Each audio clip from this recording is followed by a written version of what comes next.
that this year compared to other years? So in comparing to other years, going back minus 2019, we're pretty close to being on par with the numbers we've seen traditionally.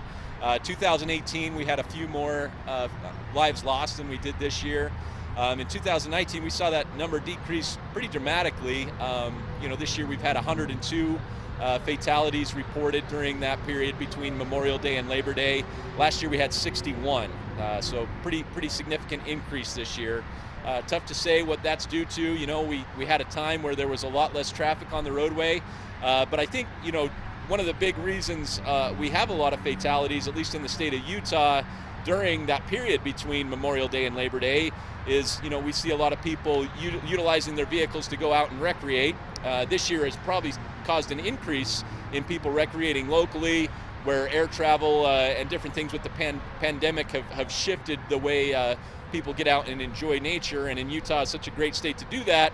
We have had, initially everybody wonders, well, during the pandemic, traffic was down, so why is this increasing? But really, traffic in rural areas of the state may have increased to some degree and potentially contributed to this unfortunate larger number in fatalities during that time between Memorial Day and Labor Day.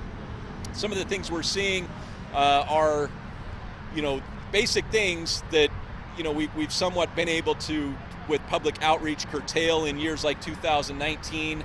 This year, maybe, with the pandemic and different things and more people out on the road, there was kind of a magnifying glass put on some of those behavioral issues that some people have behind the wheel, like not buckling up, motorcyclists not wearing a helmet. A lot of people, unfortunately, lost their lives due to excess speed above the posted speed limit.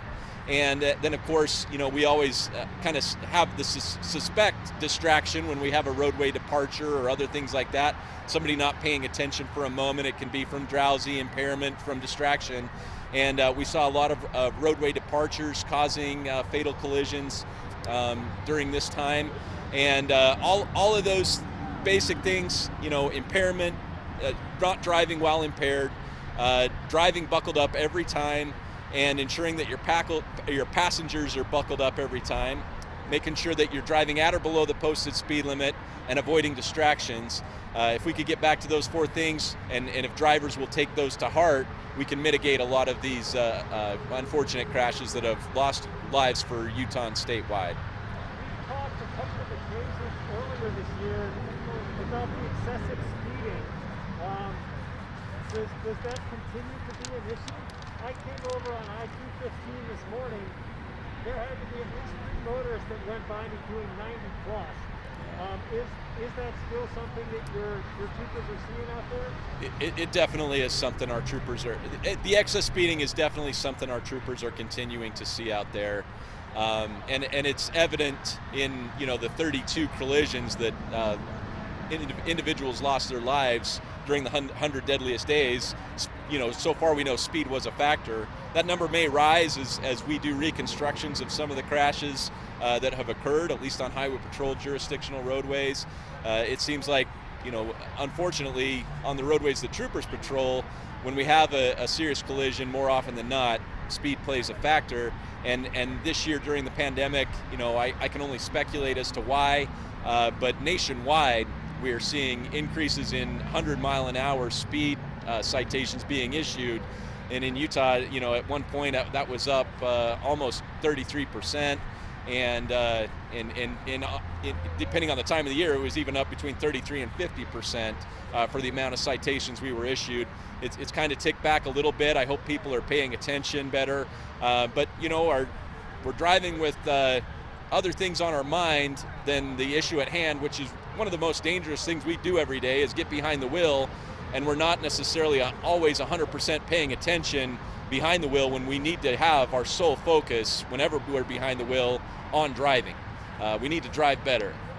So that excessive speed issue is nationwide, it's not just here. Correct. Yep. I've reports from my PIO colleagues across the nation, and following various social media accounts for state police. This is an issue that's nationwide. It's not just something here in Utah, but it's definitely something Utahns need to take to heart, to pay better attention to that speedometer utilize your vehicle's cruise control with you know, the less commuter traffic that we have out there due to you know, more people being able to telecommute to work and things like that. So. One last question then on the speeding issue. I know that your troopers have been out there trying to enforce that on the holidays with some extra shifts, and also just on their regular shifts. Do you feel as though you're making a dent in it, or are people just not paying attention to the message? I think that those that have that you know, interaction with the state trooper, maybe, you know, receive a ticket, you know, at least get a good education on why it's important not to exceed the posted speed limit. I think their behavior definitely changes. I think, you know, what the problem, like I said, and in my personal experience in stopping cars on the interstate during the pandemic, is just folks, I legitimately don't think some people are paying attention. Modern cars can increase speed very easily and even seem like they handle speeds okay. The problem is those adverse situations down the road, that big piece of tire debris in the road that other people are going to be swerving around.